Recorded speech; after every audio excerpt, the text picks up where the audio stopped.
కొట్టినాక పడేది ఏమైంది సుమార్?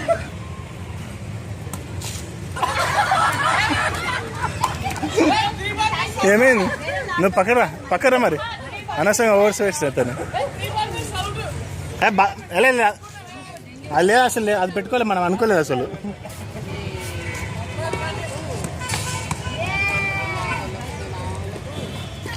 అరే 4 కొట్టకపోతే పోయినట్టేనా మనం?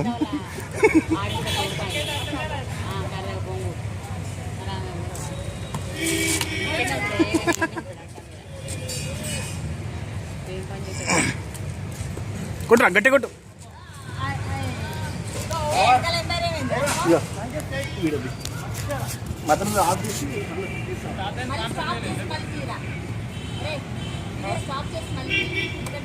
అబ్బా చాలా బాగా వేస్తారు.